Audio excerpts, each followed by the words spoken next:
Então, bem-vindos a mais um episódio do podcast Histórias a 2. Hoje tenho aqui comigo João Carraça e vamos falar do tema precariedade laboral na população imigrante em Portugal. João, queria-te agradecer por estares aqui e ia-te passar a palavra para te apresentares. Ok, muito obrigado, Carolina. Obrigado à Dina e obrigado aqui à Rádio Sintonisa por me estarem aqui a receber. Então, eu sou o João Carraça, sou sociólogo e estou agora a terminar o meu mestrado em Políticas Públicas no ISCTE e entrei recentemente no doutoramento em Sociologia, que vai ser o meu próximo projeto agora nos próximos 4 anos. E vir para a faculdade não era de todo uma ideia que eu tinha quando estava no secundário, e tive um professor de Psicologia que me mudou um bocadinho as perspectivas e convenceu-me a vir para a faculdade, tipo, olha, vai ver o que é que tu gostas, descobre-te um pouco, e não me arrependo nada. E o facto é que agora estou a enverdar pelo caminho da investigação.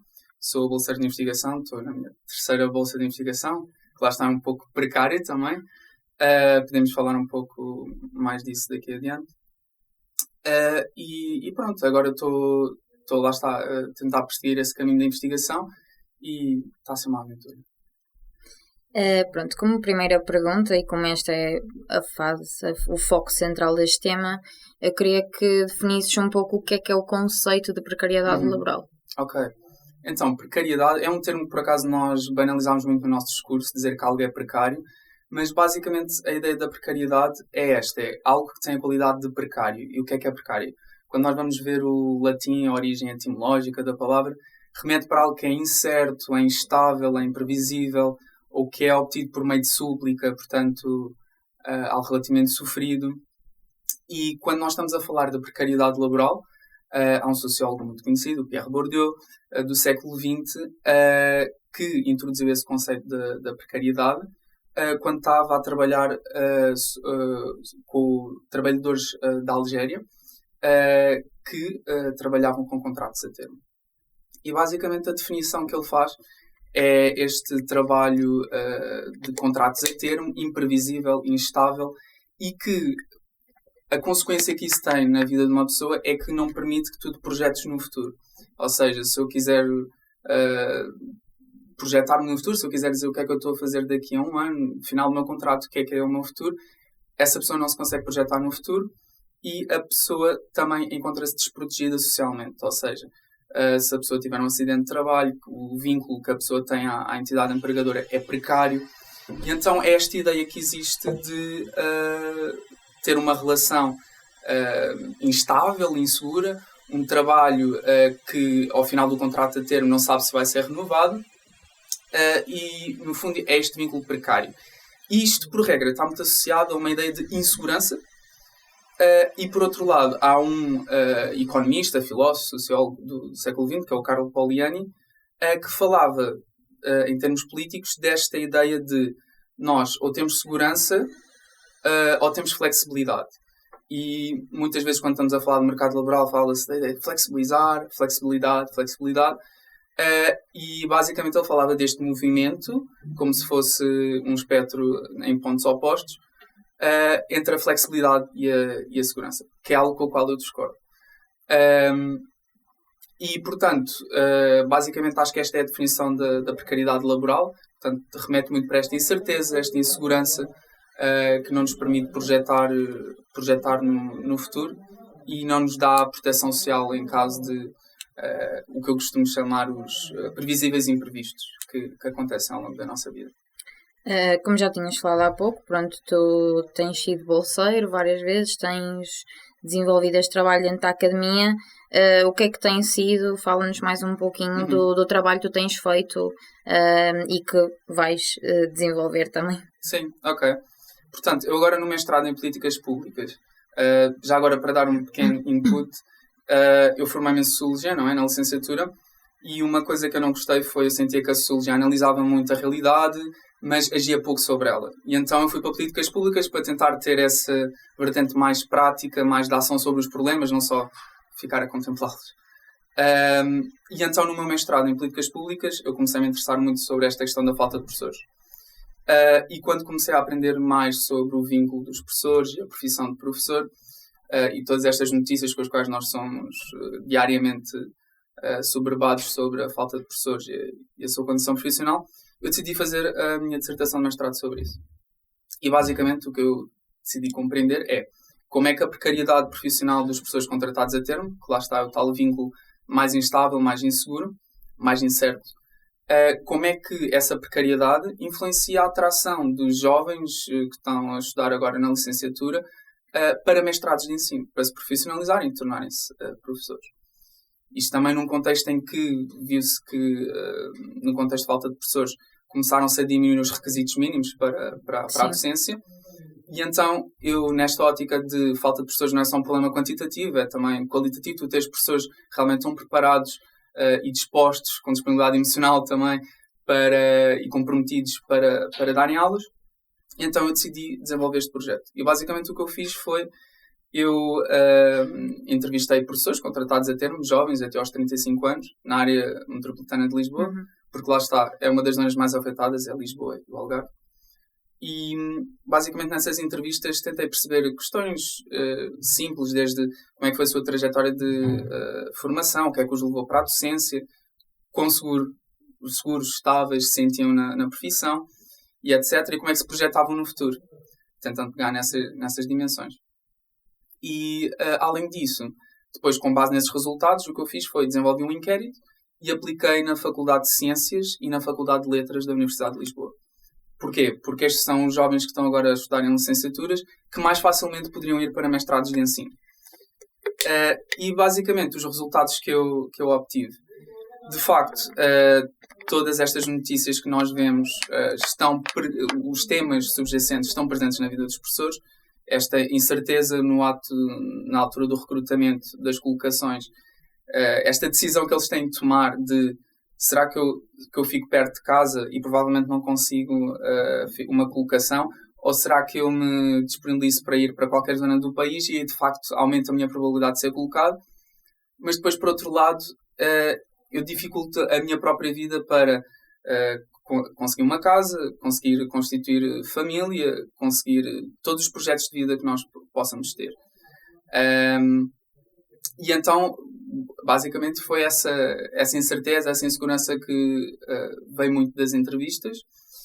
E o que eu depois procurei fazer com isso foi, junto dos tais jovens universitários, perceber, ok, o que é que vocês procuram numa carreira profissional? O que é que vocês valorizam mais? E como é que vocês estão a ver de momento a profissão de professor? Porque acho que existe esta condição profissional muito objetiva e depois existe também uma componente mais subjetiva, que é a forma como nós vemos determinada profissão. Que mensagens é que nos dão? Por exemplo, lembro-me no período da Troika estarem a dizer que haviam professores a menos, que haviam professores a mais, peço desculpa. E obviamente isso dá uma mensagem que esta profissão se calhar não é a melhor lotada, sim. Exato, e que não é a melhor profissão para eu enverdar em termos da própria trajetória de formação. Sim.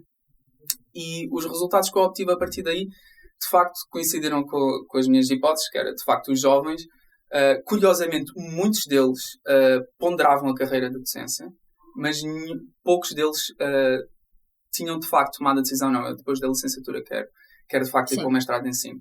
E foi precisamente nestes que eu me quis focar, que é estas pessoas que ponderaram a carreira de docência, mas que não a escolheram.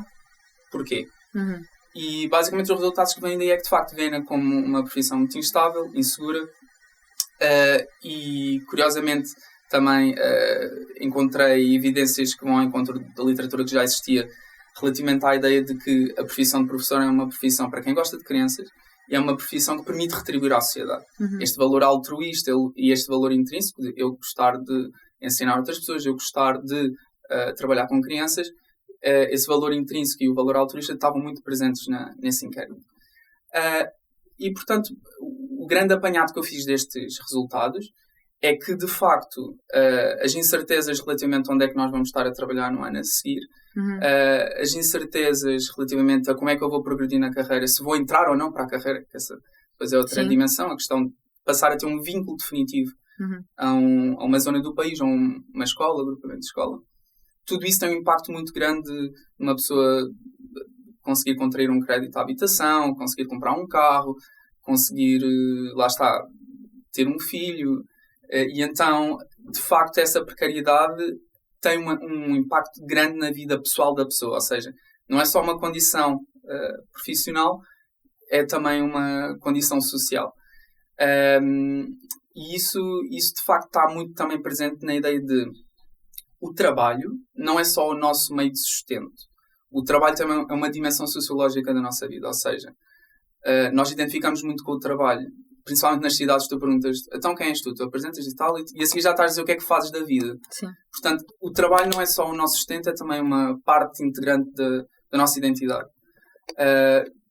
E outro impacto, lá está, que a precariedade também tem na vida das pessoas, é isto, é a fragmentação da nossa identidade. Quem é que eu sou? E devido à dificuldade em estabelecer um vínculo profissional, também tens esta dificuldade em estabelecer um vínculo com uma identidade profissional. Esta precariedade, desculpa interromper-te, mas esta precariedade, lá está, toma uma dimensão que transcende a esfera profissional, digamos assim, e passa para uma precariedade social, né? Pessoal até, ou seja, transcende esta esfera para se tornar uma coisa muito maior. Exatamente, sem dúvida. E eu acho que, isto é uma opinião minha agora, todos estes movimentos que nós vemos da extrema-direita e principalmente junto dos jovens, de conseguir captar esta indefinição identitária, por vezes vem muito daí também, de conseguirem capitalizar esta precariedade, esta insegurança. Agora, indo mais um bocadinho aqui, já dentro da questão da população imigrante, que é o que vais trabalhar no teu projeto de doutoramento, pronto, era para explorares mais um bocadinho, explicares o que é que vais fazer, o que é que queres trabalhar, o que é que esperas que saia desse projeto. Ok. Então, basicamente o projeto que eu agora estou ainda a desenhar para o doutoramento, vou começar as aulas agora em breve. O projeto basicamente incide nos trabalhadores de estafetas. Portanto, os entregadores de comida que nós vemos, Uber, Glovo, Bolt Food. E basicamente o que me levou a fazer a desenhar este projeto, parece que está muito dissociado do que eu estou a fazer no mestrado, que é a precariedade das pessoas, mas continuo nesta ótica da questão da precariedade, que acho que principalmente se agrava quando estamos a falar de um trabalhador de plataforma imigrante. Portanto, como nós vemos os estafetas, a maior parte deles são trabalhadores imigrantes, e obviamente também existem trabalhadores portugueses, claro, mas nós vemos que claramente existe uma sobre-representação da população imigrante nesse setor, que isso é outra questão da precariedade, que é a precariedade, sendo esta vulnerabilidade ou insegurança, ela está desproporcionalmente distribuída pela sociedade, e nós conseguimos perceber isso. E então, basicamente, o que eu quero perceber, e lá está de uma forma também bastante interventiva, já lá vou, é como é que a precariedade e a segmentação laboral da população imigrante no trabalho de plataforma, nos estafetas, como é que isso influencia a sua vida. E o meu projeto de doutoramento, a minha ideia seria fazer uma investigação-ação em que não só analisava isto como um problema, mas também tentava desenvolver ou perceber qual é que seria o potencial cá em Portugal para desenvolver uma cooperativa de plataforma de trabalhadores de plataforma imigrante. Isto basicamente já existe. Existe uma federação europeia, que é a CoopCycle, que é uma federação de trabalhadores de plataforma. Não é propriamente uma federação focada, obviamente, apenas na população imigrante, é de trabalhadores de plataforma. E a minha ideia seria, então, perceber qual o potencial e, se possível, dar o início ao desenvolvimento dessa cooperativa cá em Portugal, para que, basicamente, acho que é importante, antes de dizer o porquê, explicar um pouco a questão do vínculo do trabalhador ao trabalho de plataforma. Um trabalhador de plataforma, um estafeta, como nós os vemos, é considerado um trabalhador independente. É esse o vínculo que tem. Ou seja, a Bolt, a Uber, a Glovo não é patrão, eles simplesmente estão a pegar em dados, que é, temos determinados utilizadores a querer um determinado produto e estão a conectar um trabalhador independente, um freelancer, como assim se diz, a esses dados e a esse serviço. E basicamente é uma plataforma que gera dados e que gera biscates, por assim dizer. E basicamente, o que acontece é que esses trabalhadores não estão a receber, não recebem absolutamente nada enquanto não estão a prestar um serviço e, ao mesmo tempo, a prestação do seu serviço está dependente de uma gestão algorítmica dessa plataforma. E o que é que acontece? Um trabalhador, se por acaso tiver um acidente de trabalho, ele não tem qualquer vínculo à plataforma, ou seja, a plataforma não é seu patrão, portanto não lhe há de pagar nenhum seguro. Portanto, nesse sentido, existe uma grande desproteção. E o que é que acontece? Particularmente a população imigrante está vulnerável a este tipo de exploração laboral, e eu falo de trabalho de plataforma, mas não só. Tivemos o caso de Odmira também em termos de exploração de trabalho agrícola, que foi bastante noticiada cá em Portugal. Mas, particularmente no trabalho de plataforma, como não se enquadra na economia paralela, mas como não se enquadra também no vínculo de trabalho tradicional, o que acontece é que nós podemos, de facto, ter uma população que ainda uma pessoa que ainda não tem a sua situação regularizada em Portugal, mas que a sua força de trabalho está a ser aproveitada por esta plataforma. E essa pessoa, obviamente, tem uma vulnerabilidade legal por não estar conectada a serviços de apoio social, à saúde. Portanto, apesar desta pessoa estar conectada à plataforma e não ter qualquer vínculo laboral estabelecido, contratual com uma entidade empregadora, esta pessoa, de facto, está a vender a sua força de trabalho e encontra-se numa situação particularmente vulnerável.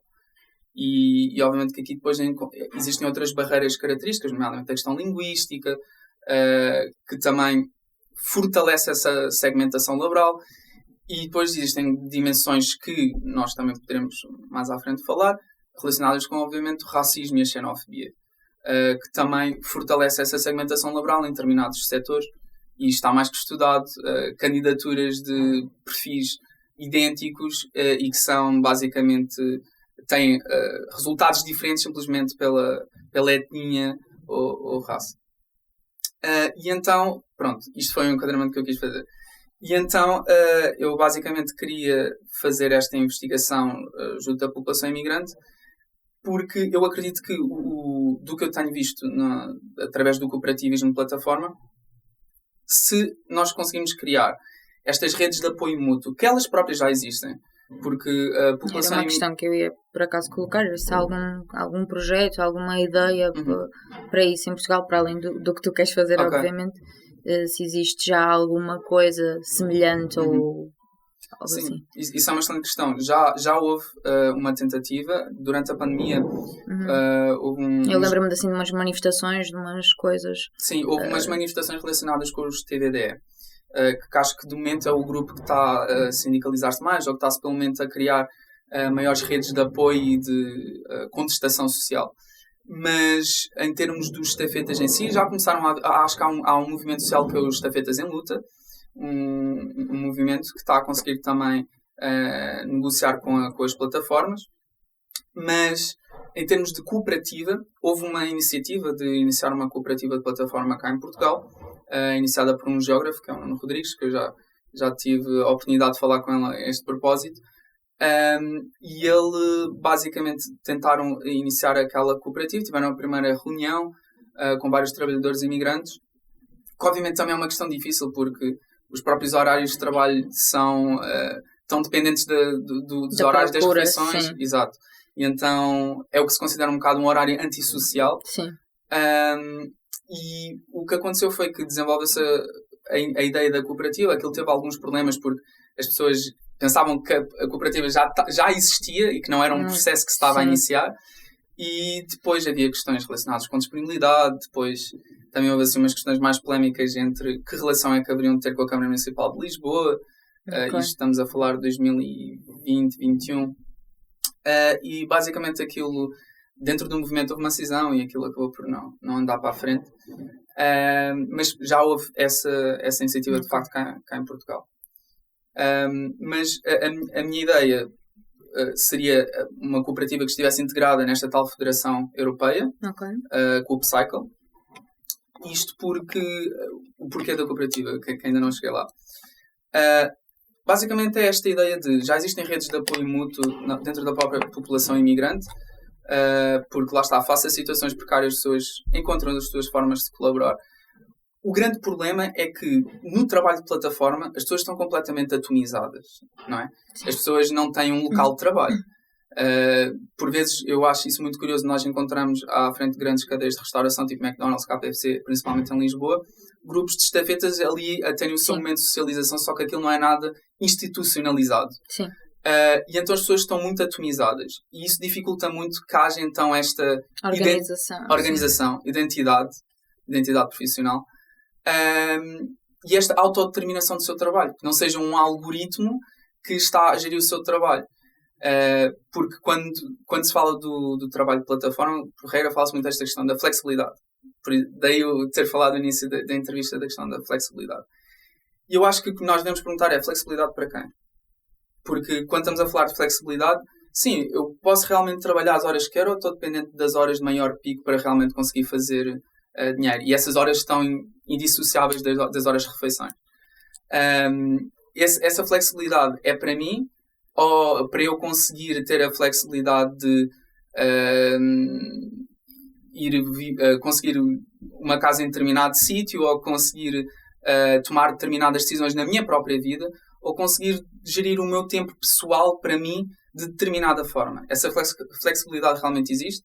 Ou essa flexibilidade está de facto mais a favor de realmente quem gera a plataforma? Para conseguirem ter um monte de trabalhadores que consigam fazer os trabalhos aos preços que eles realmente querem aplicar. E então, basicamente, a ideia da cooperativa, que me parece uma alternativa, é precisamente esta autodeterminação do trabalho. Uma cooperativa, a forma como funciona, é gerida democraticamente, todas as decisões são tomadas o mais horizontalmente possível. Obviamente que isto tem imensos desafios, e eu não vou dizer que a democracia participativa é uma coisa simples e linear, não é, mas se nós não pensarmos em nenhuma alternativa, acho que o futuro pode ser assim uma coisa muito medonha e assustadora, e acho que não tem de ser.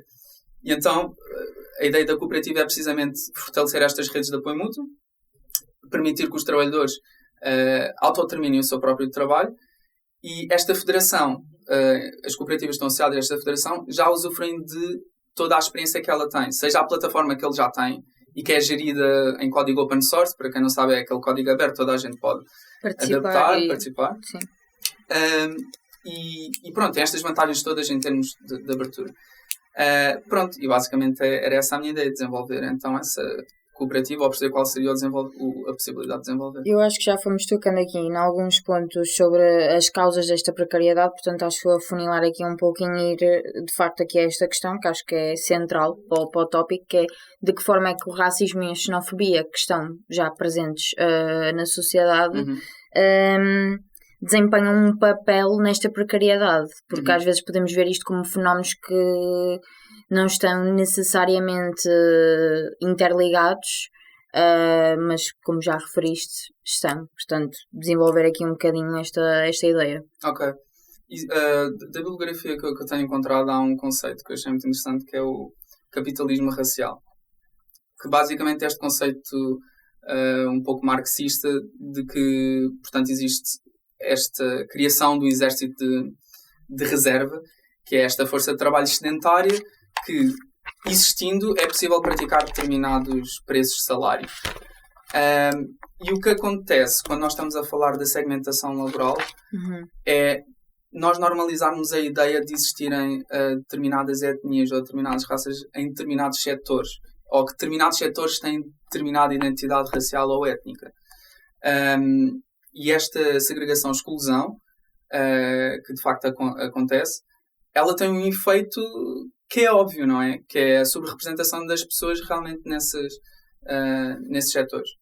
E aí acho que existe uma particularidade que não pode ser generalizável à precariedade no seu geral, como seria eu estar agora a trabalhar a precariedade das pessoas. Acho que existem especificidades relacionadas com isto.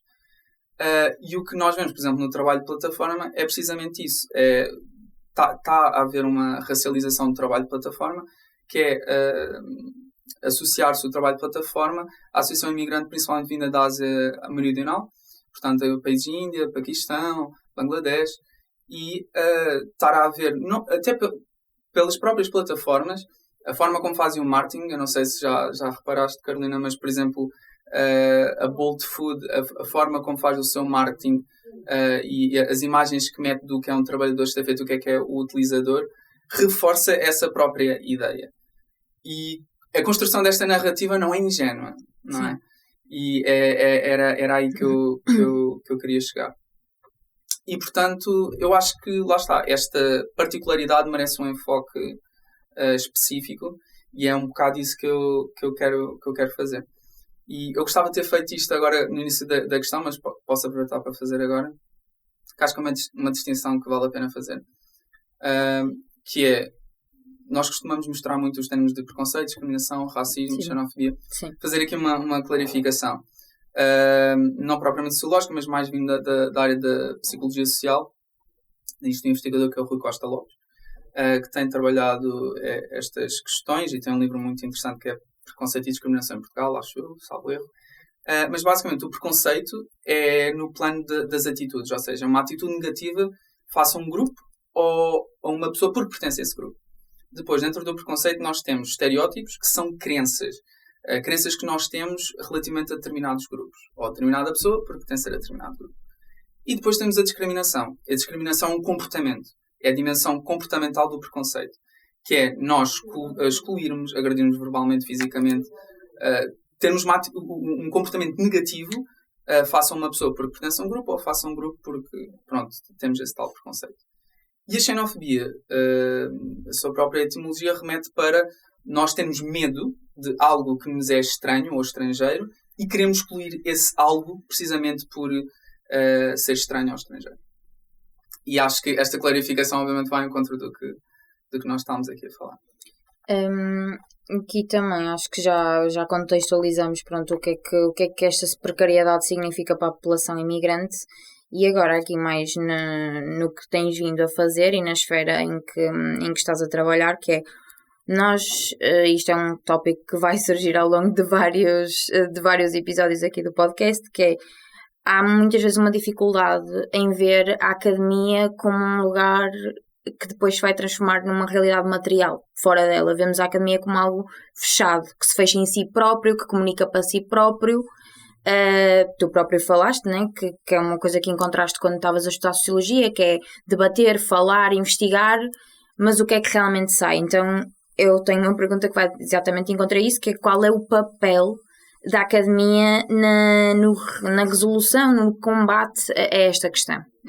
Ok, é uma excelente questão. Obrigado pela pergunta.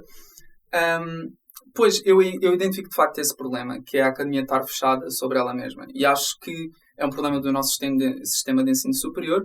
É um problema que sim deve ser combatido, essa endogamia quase cultural dentro das instituições. Tem efeitos muito pejorativos e muito alargados. Não só a questão do compadrio, que é outra questão que em Portugal também é muito interessante investigar, mas até questões relacionadas com assédio e a capacidade das pessoas denunciarem assédio, tudo isso. Portanto, o papel da academia nestas questões.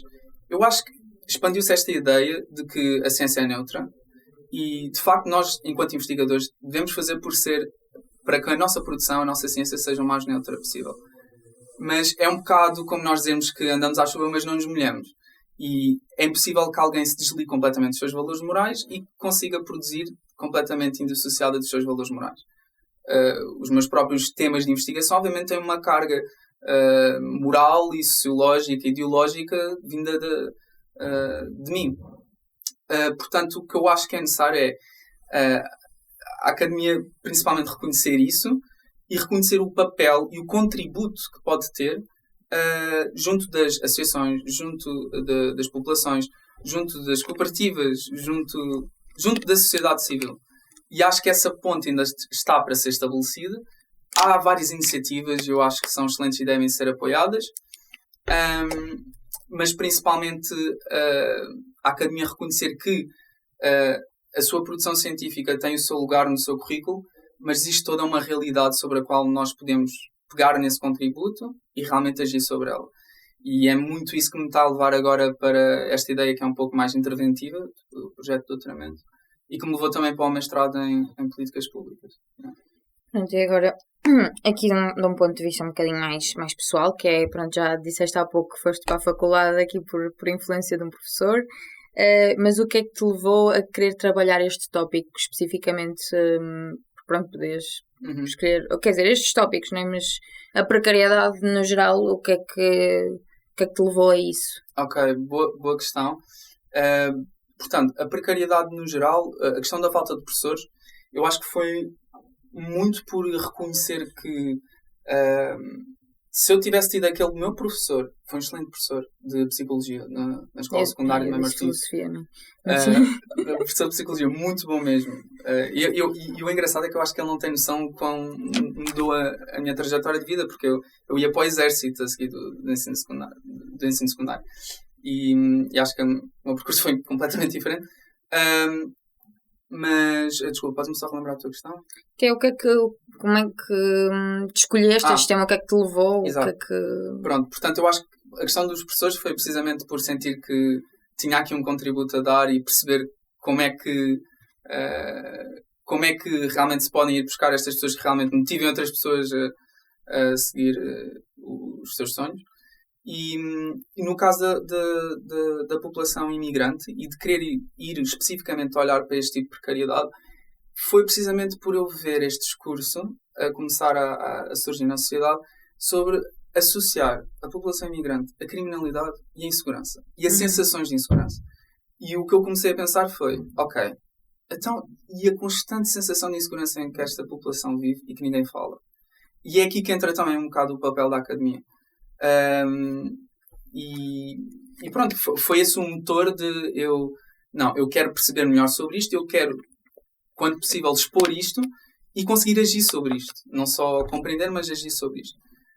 E basicamente foi daí que veio, foi desta ideia que se tem falado muito, de associar a imigração à insegurança, e eu, ok, vamos fazer o percurso contrário e perceber como é que é realmente essa experiência de insegurança pela população imigrante em Portugal.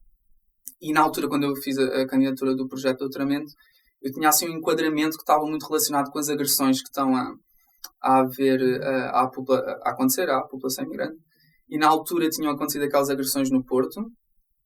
Tinham entrado na casa daqueles imigrantes marroquinos, do Magreb, acho eu. Sim. Pronto. E na altura... No campo 24 de agosto. Exato. E quando eu fiz essa candidatura, depois na entrevista, quem me entrevistou perguntou, então, mas isso não será uma ideia um bocado circunstancial? Eu, não. E acho que acharem que é circunstancial, essas agressões, é precisamente parte do problema. E na altura, pronto, o enquadramento do meu projeto era experiências de insegurança. Sim. E depois eu pensei, eu já estive a trabalhar neste contexto laboral, eu acho que vou focar-me também no contexto laboral. E foi um bocado assim que veio esta questão da precariedade. Yeah. Pronto, acho que não há aqui mais nada para perguntar. Queria-te agradecer novamente por ter estado aqui, por termos tido esta conversa tão interessante. Queria também agradecer à Rádio Sintoniza-te por nos ter disponibilizado aqui o espaço. E pronto, voltamos para mais episódios. Obrigado.